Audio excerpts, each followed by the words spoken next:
오늘 저는 여러분들이 잘 알고 있는 어린아이 동화를 먼저 이야기하려고 합니다. 다들 잘 아는 이야기죠. 안데르센의 벌거벗은 임금님 얘기 좀 하려고 그래요. 다들 우리가 알고 있는 얘기고 또 기억해 보시면 다들 기억나는 얘기죠.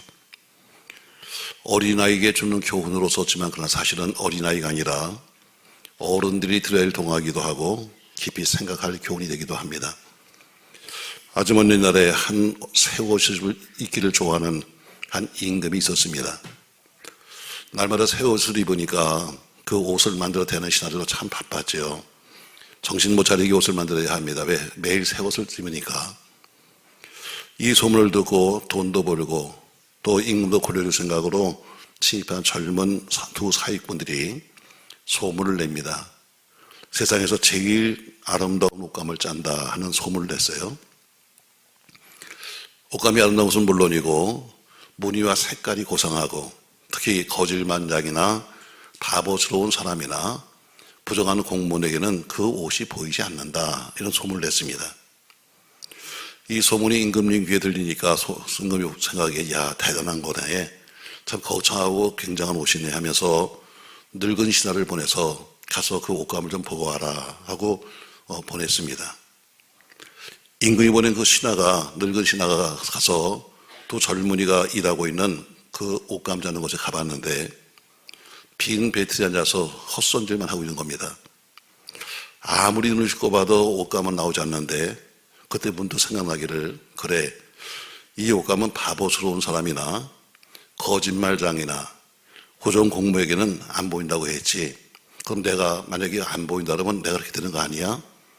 그래서 고개를 끄덕거리다가 가서 임금에게 말합니다. 아주 좋은 옷감이 짜지고 있습니다. 얼마 후 임금이 또 궁금해서 다른 신하를 보냈습니다. 그 신하도 가보니까 역시 빈 배틀인데 가서 보니까 아무것도 안 보이는 거예요. 그래서 야, 이거 큰일 났구나. 나도 잘못하면 부정공으로 몰리겠는데 하면서 가서 아름다운 옷감이 짜지고 있습니다. 다 아는 얘기인데 이렇게 열심히 들으세요. 다들 아는 얘기인데 어느 날 임금이 새 옷을 입게 되었습니다. 근데 임금 자신이 살펴봐도 자기는 아무것도 보이지 않는 겁니다. 다른 사람들은 전부 다 아름답다고 하는데 왕의 눈에는 보이지 않는 거예요. 그렇다고 해서 임금이 야, 이게 왜 안 보이냐 하면은 자기가 스스로 바본 사람이 될 테니까 그런 그 옷을 입는 척 하면서 어때요? 그 다음에 행차를 떠납니다. 새 옷 자랑이죠. 자, 새 옷 입고 자랑하는 행차를 떠났는데 만조백관들이 다 벌거벗은 임금을 보면서 너무 좋은 옷을 입었다고 감탄하면서 입을 벌리면서 어떻게 이렇게 꼭 맞냐고, 참 색깔이 환상적이라고 그러면서 모두 칭찬이 자자합니다. 시녀들은 보이지 않는 그 옷자락을 마치 보이는 것처럼 들고 뒤를 따라갑니다. 온통 지역이 전부 다 흥분의 도가니죠. 정말 봐주기에 정말 꼴불견 같은 그런 사건입니다. 근데 길거리 행진에는 모든 사람이 다 거짓말장이나 바보거나 부정하는 사람이 아니라는 고백으로서 여기저기서 칭찬이 자자합니다. 임금은 점점 더 배를 내밀고 손을 흔들며 거드름을 들며 걷기 시작합니다. 이때 군중 속에 있던 한 어린애가 계시죠. 아, 임금님이 벌거벗었다. 이 소리에 모두가 깜짝 놀라면서 당황했습니다. 거짓 연극이 천진난만했던 한 어린아이 때문에 산통이 깨지고 간 겁니다. 이 어린아이 외침은 바로 거짓된 양심을 깨우게 된 거죠. 모든 양심을 찔렀습니다. 벌거벗은 것을 벌거벗어 말했고 흉측한 것을 흉하다고 분명히 폭로했습니다. 이게 옛날 우리가 배웠던 또 들었던 이야기입니다. 그러나 실상 벌거벗은 왕의 행렬은 오늘도 지금 계속 진행되고 있습니다. 옛날 얘기가 아니라 지금도 벌거벗은 왕의 그런 행진은 아무것도 보이지 않지만 그러나 배를 내밀고 걸리는 왕이나 박수를 치면서 옆에서 같이 환성을 지르고 있는 백성들이나 뒤에서 보이지 않는 옷감을 들고 가는 시녀나 그런 행진은 지금도 계속되고 있다는 이야기입니다. 매스컴들의 거짓 허위 보도, 과대 광고, 편파 보도, 잘못된 것을 잘못했다고 말하지 아니하고 눈치를 보고 비를 거치지 않으려고 서로가 추앙해가면서 거짓 것에 허위를 동조하고 있는 허소회 같은 분들이 모여서 지금 역사 속에서 우리가 그렇게 살고 있습니다. 정치나 사회도 마찬가지고 종교나 교회도 역시 마찬가지입니다. 역사를 엮어는 한 사람 한 사람 모두가 다 가짜인 거 하는 것처럼 종교적인 힘을 붙이는 어릿광대들, 행패들처럼 그렇게 우리가 살고 있습니다. 우리나라의 역사는 알다시피 권력에 아부하는 사람이나 특권층에 맹종하는 사람이나 한 번 무엇인가 잡으면 평생 그것을 누리면서 놓지 않겠다고 하는 사람들 때문에 결국 자랑스럽지 못한 종지부를 늘지고 왔습니다. 밥은 서러 가는데 잘 돼갑니다. 이렇게 표현해왔고, 세상의 여론은 원망이 많은데 잘하십니다. 이렇게 격려와 칭찬을 했고, 절망과 위협이 있음에도 불구하고 아무런 염려 없습니다. 이런 거짓 자부심으로 만족을 하며 살았습니다. 결과는 피 흘림이었습니다. 정치도 경제도 국민들에게도 다 상처투성이고 피차에 불행한 일이 계속 반복되고 있었습니다. 사실을 숨긴 채 보이는 것을 안 보인다고 하고 안 보이는 것을 보인다고 말했습니다. 옳은 것을 그러다고 했고 틀린 것을 오히려 맞다고 우리가 말하고 있었습니다. 그런 안데르센 동화가 나오고 있는 그런 이야기는 오늘도 지금 존재하고 있으며 그 구경꾼 중에 한 사람이 바로 여러분과 저입니다. 벌거벗고 가는 사람이나 그 뒤를 따라가는 사람이나 모든 구경꾼이 다 사실은 똑같은 무리죠. 차마 눈뜨고 보지 못할 일이 참 많음에도 불구하고 아무도 말하지 않습니다. 양심은 괴로운데 그냥 가만히 있던 것이 상책이 흐르면서 이렇게 위로하죠. 평안을 위해서. 우리가 잘하는 얘기입니다. 평안을 위해서. 조용한 것이 좋으니까, 시끄러워지니까 하면서 입을 다물고 있다면 그 마지막 결과는 또 무엇이 있습니까, 여러분? 이 시대에도 임금님이 벌거벗었다고 말할 수 있는 소리치는 사람이 있어야 합니다. 거짓을 폭로하고 수치를 지적할 수 있는 사람이 필요합니다. 우스운 것과 기막힌 것을 알릴 수 있는 진실한 소리가 우리 속에도 있어야 합니다. 아닌 것을 아니라 말하고 옳은 것을 옳다고 말하고 싫은 것은 싫다고 말하는 예 아니오가 분명한 사람들이 필요합니다. 오늘 본문에 보니까 광야에 외치는 소리, 세례 요한의 예언자적인 소리입니다.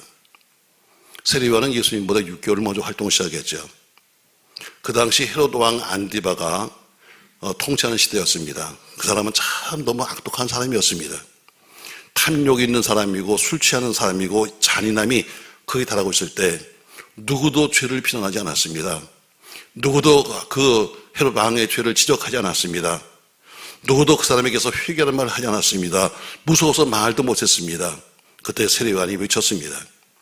세례 요한이 외치는 그 소리는 광야에 외치는 헛소리가 아니었습니다. 오늘 저는 그 말씀을 나누면서 3.1절을 맞이하면서 여러분 우리 현실을 좀 돌아보려고 합니다. 세례 요한에 외치는 소리가 광야에 외치는 소리였다 이렇게 말하고 있는데, 광야에 외치는 소리, 여러분 광야에서 외쳐보십시오. 여러분 그 소리가 어딜 가겠습니까? 누가 듣겠습니까? 그러나 그것은 결단코 헛소리가 아니었습니다. 바로 3.1절에 외쳤던 우리 민족들의 소리는 헛소리가 아니었습니다.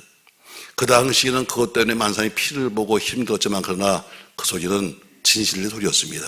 오늘 여러분 세 가지 말씀하려고 그래요. 자, 세례 요한이 외쳤던 소리가 무슨 소리입니까, 여러분? 바로 거짓을 폭로하는 소리입니다. 이거 거짓말이야, 이 얘기입니다. 자, 7절 말씀 보세요, 여러분. 같이 한번 읽겠습니다. 요한이 세례를 받으러 나오는 무리에게 이르되 독사의 자식들아 누가 너희를 가리켜 장차 올 진노를 피하러 하느냐. 당시 헤롯 왕은 거짓말을 아주 잘했습니다. 그냥 늘 식은 죽 먹는 것처럼 거짓말을 했어요. 부끄러워하지 않았습니다. 그러다 보니까 왕이 거짓말을 하니까 사회 전체가 다 거짓말하는 사회로 바뀌었습니다. 여러분 사람과 사람 사이는 대화를 통해서 이루어집니다. 그러니까 서로 말을 통해 해야 되는데 그 말이 거짓말이면 불신을 할 수밖에 없는 거죠. 하나님이 인간에 주신 특권이 하나 있는데 바로 그것이 언어, 말이라는 것입니다. 누가 말을 합니까? 여러분 사람밖에 말하는 사람이 없습니다. 여러분. 근데 그 언어 속에서 진실을 빼버리고 나면 남는 게 거짓말입니다. 거짓말은 사람의 양심을 병들게 하고 또한 사회를 병들게 합니다. 말에 진실이 없으면 사회가 불안하고 서로 믿지 못하니까 믿지 못하는 곳이고 지옥입니다. 지옥이 어딘지 아십니까, 여러분? 우리는 생각하기를 지옥 가면 뭐 유황불 말하지만 그러나 서로 불신하는 사회가 지옥입니다. 이제 500년을 보십시오, 여러분. 정권을 빼앗기 위해서 또 한편에서는 정권을 안 뺏기려고 거짓말하다가 결국 당파 싸움에 결국 나라는 망했습니다. 해방이후에는 공산주의가 거짓말을 남발했습니다. 자유당이 그랬고 군사정권이 그랬고 휴신정권이 그랬고 그 위에 모든 정치인들은 거짓말을 연속적으로 하면서 현 정권도 마찬가지겠죠. 정치만 아니라 종교계도 마찬가지고 교회도 마찬가지였습니다. 교육계도 금융계도 마찬가지죠. 여러분, 거짓말이라는 것은 최초의 시작이 어디냐면 에덴 동산입니다. 에덴 동산에서 사단이 와서 유혹할 때부터 거짓말이 시작되었습니다. 그 사단은 온 세계를 거짓말로 다 채웠습니다.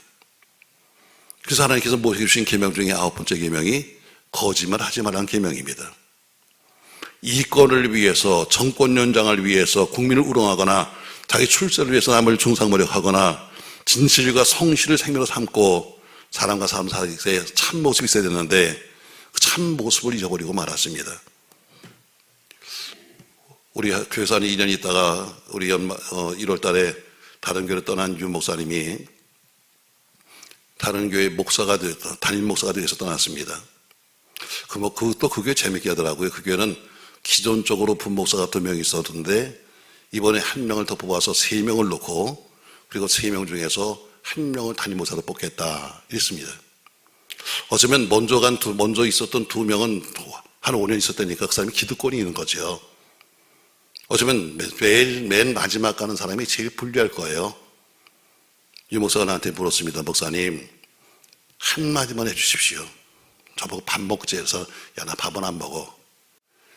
그랬더니 한마디만 해주세요. 제가 하겠습니다. 가면 성실해라.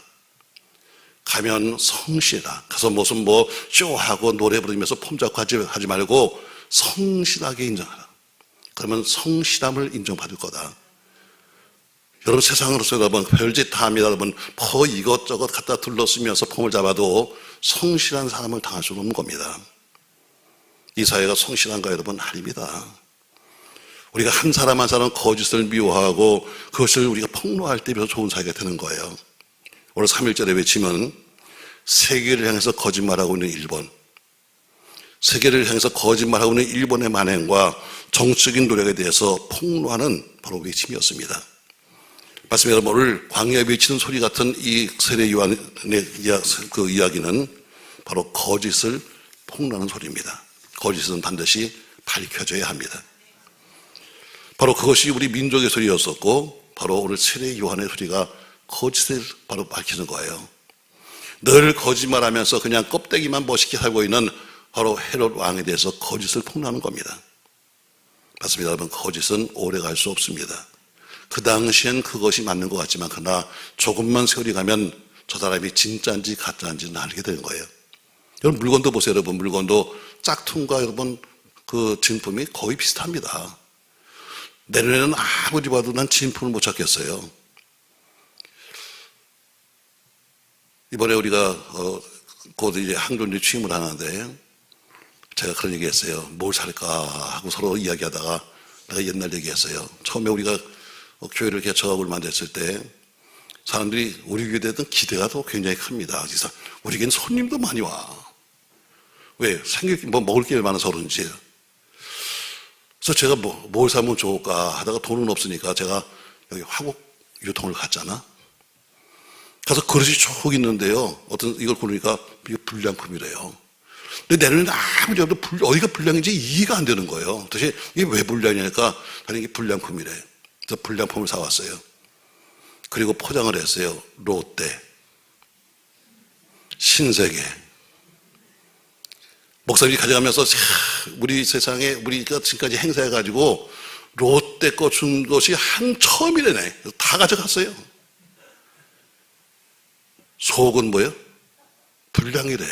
난 왜 불량인지 몰라, 난 지금도. 근데 껍데기는 뭐예요? 신세계 롯데야. 그때 제가 다니면서요, 신세계 롯데 것만 내 포장지에서 많이 살아났다. 그래도 그냥 툭 하면 가져가. 얼마나 좋은지 몰라요. 가짜를 좋아하더라고요. 여러분, 진품이 뭐예요? 진품은 세월이 가도 진품이에요. 가짜는 곧 밝혀져요.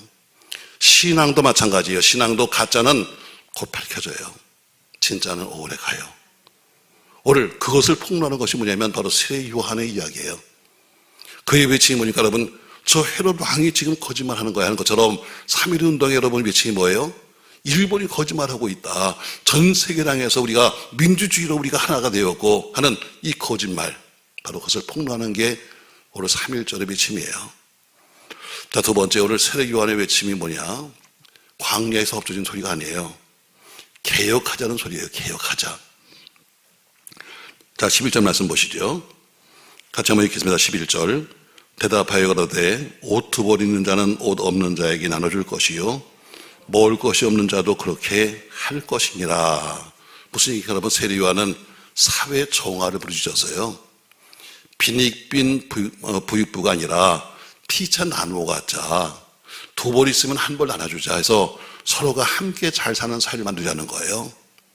빈부의 격차가 없는 사회, 그것을 이룩하자는 겁니다. 과거 우리나라 참 운동도 많았습니다. 재건 국민운동. 유신 정권 때는 어때요? 새마을운동. 80년대는 어때요? 사회정화운동. 여러분, 그러나 재건 운동보다 필요한 것은 바로 양심 재건이었습니다. 양심은 그대로 가지고 있으면서 껍데기만 재건하자고 했습니다. 새마을운동보다 필요한 것은 새마음운동이었습니다. 사회정화운동보다 필요한 것은 바로 정계정화부터 시작되었습니다. 매번 정권이 바뀔 때마다 무슨 운동 하는데 운동이 중요한 것이 아니라 사회를 변화시키려면 국민성이 개조돼야 합니다. 교회를 바꾸려면 어디요? 바로 성도들의 우리 신앙이 바뀌게 되는 것처럼 나라 바꾸려면 국민성이 바뀌어야 되는 거예요. 도산 난창훈 선생이 민족 개조론을 주장했어요. 그리고 1982년에 5월 13일 날 LA에서 흥사단을 만들었습니다. 그러면서 뭐라고 말했는가? 나라를 일으키려면 사람을 일으켜야 하고 사람을 일으키려면 사람 정신을 일으켜야 한다 해서 사람 정신을 개조하자고 그랬어요. 그래서 거기 흥사단을 만들었는데 그 사자가 뭐냐면 건전한 인물, 엘리트, 리더, 사회 인재를 말하고 있어요. 더 다른 말하기를 민족의 독립 쟁취를 하고 번영하려면 민족의 힘을 길러야 한다. 민족의 힘이 없으면 소용없다는 거예요. 아무리 좋은 말을 해도요, 힘없는 사람이 하면 어때요? 객기밖에 안 돼요. 힘이 있는 사람이 하는 말이 움직이는 거지, 힘이 없는 사람의 소리는 어때요? 하나의 지나가는 떠드는 소리밖에 안 되는 거예요. 우리 민족의 힘은 3대 자본이 있다고 그래요. 첫 번째가 지식, 경제, 또 도덕, 이 세 가지가 자본입니다. 결국 정의사회, 민주사회, 자유사회, 지삭천국이 되려면 광야의 소리같이 외치는 바로 소리, 회개하라는 소리가 있어야 돼요. 바꿔야 됩니다. 천국이 어디예요? 아까 지옥은 뭡니까? 여러분, 지옥은 거짓 서로 믿지 못하는 불신사회가 지옥이라면 천국이 뭡니까? 여러분, 천국은 회개한 자들이 모이는 것이 천국이에요. 잘못된 사람, 잘못된 사회를 개혁하는 것이 바로 지상낙원입니다. 바로 3.1운동은 이런 개혁하자는 소리였었어요.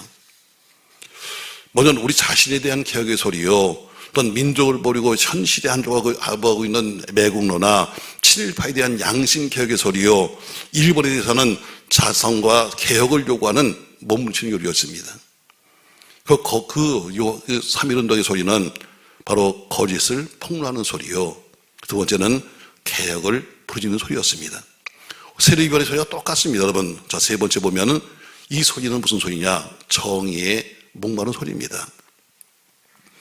오늘 7절에 보니까 세례받겠다고 나오는 사람들을 향해서 말하기를 독사의 자식들 하면서 7절에 말하고 있어요. 여러분, 인류를 부패시킨 그 죄의 결과는 우리가 독사의 자식이 된 겁니다. 독사는 독을 뽑는 뱀입니다. 독에 물리면 죽는 겁니다. 그래서 어때요? 독을 쥐는 독사가 무서운 거죠. 이 사회는 독사도 많고 독사에 물린 자도 많고 바로 희생자도 많이 있습니다. 세례요한은 헤롯 왕의 폭정을 비난하면서 헤로디아의 음란을 지적합니다. 그리고 백성들의 부유를 책망해요. 그러면서 뭐라 합니까, 여러분? 세무공무원들 세금 더 많이 받지 마라. 군인들 거짓말로 고소하지 말고 너희 봉급으로 만족하고 살아라. 강포하지 마라. 오늘 이렇게 말하고 있습니다. 자, 13절 말씀 보시죠. 같이 한번 읽겠습니다. 가로되 정한 세외는 늑증하지 말라 하고 군병들도 물어 가로되 우리는 무엇을 하리까 하며 가로되 사람에게 강포하지 말며 무소하지 말고 받는 요를 족한 줄로 알라니라. 세례 요한의 소리는 직선적이었습니다. 정의의 소리는 늘 직선적입니다. 그래서 남에게 욕도 많이 먹죠. 빙빙 돌려서 하는 것이 아니라 당신 틀렸어, 당신 이거 안 맞아 하고 외치는 게 정의의 소리예요. 그러니까 어때요? 듣는 사람이 기분 나쁘죠. 왜?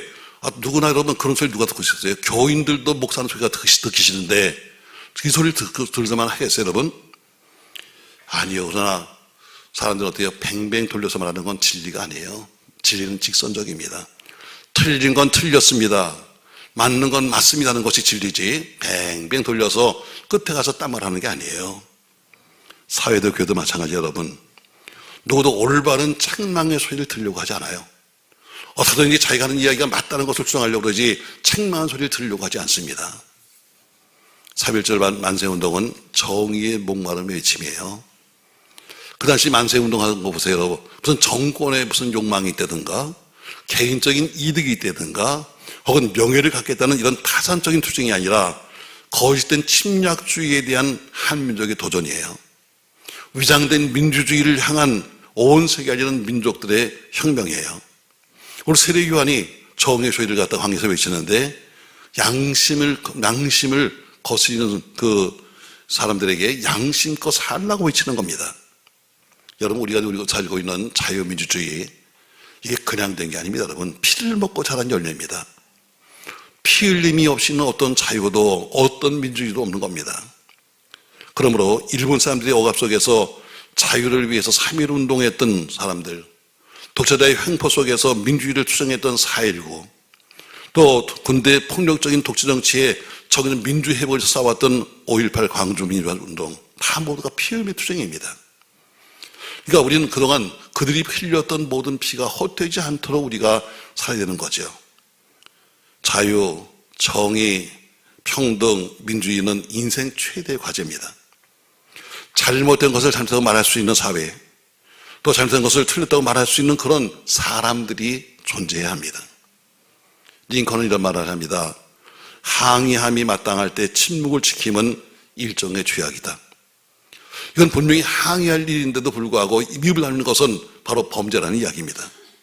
오늘 임금을 향해서 벌거벗었다고 비칠 수 있는 양심의 소리가 여러분과 저에게 있어야 합니다. 우리나라 양심이 회복되고 저희가 시연될 때 이 땅에는 온전한 자유민주주의가 될 겁니다.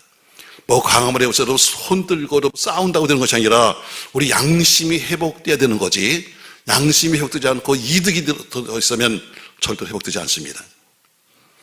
우리 민족 선구자들의 흘린 고귀한 피가 우리 심장에 뜨겁게 우리가 약동하는 한 우리나라의 앞날은 결코 어렵지 않습니다. 어둡지 않아요. 광야의 소리는 결코 남들이 들을 때는 그냥 광야에서 소리가 들리지만 허공을 치는 것 같지만 그러나 절대로 허공을 치지 않습니다. 그 소리는 난폭했던 헤롯의 양심을 흔들었습니다. 그래서 번민케 했다고 되어 있어요. 열악한 백성을 착취하는 권력자들을 지적했습니다. 오묘한 백성들의 눈을 뜨게 했습니다. 결국 광야의 소리는 사회 어둠을 밝히는 우레 같은 바로 함성이었습니다. 그 광야의 소리가 우리 양심이 그리고 이 사회에 구석구석에 울려 퍼질 때 하나님 원하시는 하늘나라가 이 땅에 생길 줄로 저는 믿습니다. 3.1절 105주년 우리 선배가 우리 앞서가신 신앙인이 흘린 그 피와 눈물 위에 우리 후대에게 남겨주고 물릴 수 있는 복되고 복된 조국 대한민국 또 우리 교회가 되시기를 주 이름으로 축복합니다. 양심을 외친다는 것은 매우 힘든 겁니다. 기억하시는 분이 계신가 모르겠습니다. 제가 우리 학교에 이사를 했을 때 이사장 선거가 있었습니다. 제가 시흥보교에서 부흥하는데 어떤 한 장로님이 날 찾아왔습니다. 뭐 같은 이사하죠. 잘 참석하시고 그 다음에 식사도 같이 했는데 그 다음에 제가 그 다음 주간에 미국에 부임하게 돼 있었어요. 어떻게 하셨는지 차에서 내리시면서 내 차 뒷포켓에다가 돈을 놓고 내렸습니다. 목사님, 미국 가서 선교비를 쓰고 오세요? 저랬습니다. 아니, 그걸 왜 나한테 주십니까? 우리 교회가 당신 교회보다 훨씬 더 큰데 왜 당신한테 주십니까? 그러니까 아유, 우리 목사님이야 당신 뭐 다 똑같은 목사님이죠. 쓰세요. 제가 돌려주겠다 그랬습니다. 안 찾아갑니다. 미국에 가야 되는데 이걸 내가 들고 가면 또 오해받을까 봐 내가 일부러 학교로 보내서 학교에다 보관시켰습니다. 그리고 갔다 왔는데 또 안 찾아갔습니다. 그래서 제가 고발을 했습니다. 뭐 교단에서 난리가 났습니다. 뭐 젊은 목사들은 무슨 드디어 교육의 때가 왔다 떠들고 있고 또 뭐 여기서 그래서 그것 때문에 결국 교단이 매우 시끄럽습니다. 그런데 내린 결론이 뭔지 아십니까? 죽 먹어. 그냥 먹고 가만히 있어. 왜 주는데 안 먹고 또 이렇게 시끄럽게 만드는 거야? 이게 우리 교단에서 내린 결론이었습니다. 저는 전혀 정치를 모르는 사람입니다. 저는 우리 아버님이 정치하는 사람인데 정치하다 보니까 집안 식구가 다 고생한 건 내가 알기 때문에 난 아예 정치란 건 손도 대지 않기로 작정했던 사람입니다. 나를 정치도 몰았습니다. 왜? 힘이 없으니까. 아무리 내가 올바른 이야기를 해도 힘이 없으니까 정치꾼들이 뭐라고 하니까 당할 시간이 없더라고요. 여러분, 누가 뭐라고 해도 그때 누군가 나한테 이런 편지를 보냈어요. 이 목사님이 아무리 떠들어도 계단으로 파헤치는 것입니다. 이렇게 썼더라고요. 제가 신문에다 답을 썼습니다. 예, 저는 계단으로 바위를 치겠습니다. 그러나 언젠가 바위에 묻어있는 계란장을 보면서 누가 물을 겁니다. 도대체 이게 무슨 거냐고 물으면 그때 누군가 말할 겁니다. 바로 저 사람이 바위를 계란으로 쳤다고. 사랑하는 성도 여러분, 언젠가 흔적은 남을 겁니다. 올바르게 살고 올바르게 믿으면 반드시 여러분과 저에게 승리가 올 줄로 믿으면서 당장 눈앞에 보이는 이득, 당장 눈앞에 보이는 어떤 삶이 아니라 먼 훗날 우리 후대들이 우리를 바라볼 것을 기억하면서 우리 모두가 광야의 소리 같은 우리가 되길 바랍니다. 올해 세례 요한의 소리는 세 가지였습니다. 첫 번째, 거짓을 폭로하는 소리였습니다. 두 번째, 개혁을 부르짖는 소리였습니다. 세 번째, 정의에 목마른 소리였습니다. 이것은 똑같이 우리 3.1운동에 했던 우리 앞서 가신 믿음의 선배들의 미친과 똑같습니다. 일본의 거짓을 폭로하고 또 우리 스스로 대한민국에 손 놔버린 그 개혁을 다시 한번 촉구하면서 오르게 살자는 외침이었던 것처럼 기억하면서 우리 모두가 믿음의 힘을 잘 길러서 아까 말했잖아요. 여러분, 힘이 없으면 정의도 없습니다. 아무리 정의로운 말을 해도 힘이 없으면 여러분 그거 뭐예요? 남들이 들어주지 않습니다. 근데 우리는 힘이 있습니다. 믿음이 힘이니까. 믿음이 힘이니까. 할렐루야. 믿음으로 여러분과 제가 아무쪼록 정의로운 삶을 살도록 애쓰고 남에게 말하기 전에 내가 먼저 그렇게 살아갈 수 있는 여러분과 제가 되시길 바라면서 우리 김인년 3월 1일에 외쳤던 그 함성이 계속 이 나라의 민족에 들리기를 또 우리 양심에 들리기를 주님의 이름으로 축복합니다. 고마우신 전능하신 아버지, 오히려 자신을 향해서 외쳐야 합니다. 남들이 듣는 것이 아니라 내 자신을 향해서 외쳐야 되고 믿음을 향해서 외쳐야 되고 그 사회를 향해서 외칠 수 있는 의의 소리, 광야의 소리가 되도록 축복하여 주시옵소서. 광야에서 외치는 소리가 누가 들어주겠습니까? 바람결에 다 날아가는 것 같지만 그러나 그 소리는 결단코 없어지지 않습니다. 바위 위에 묻어있는 계란 하나가 있는 것처럼 언젠가 흔적은 남는 겁니다. 우리가 먼 훗날 우리 믿음의 후배들이 우리 지나간 발자취를 기억하면서 그때 그 사람을 찾을 수 있도록 축복하여 주시옵소서. 예수님의 이름으로 기도합니다. 아멘.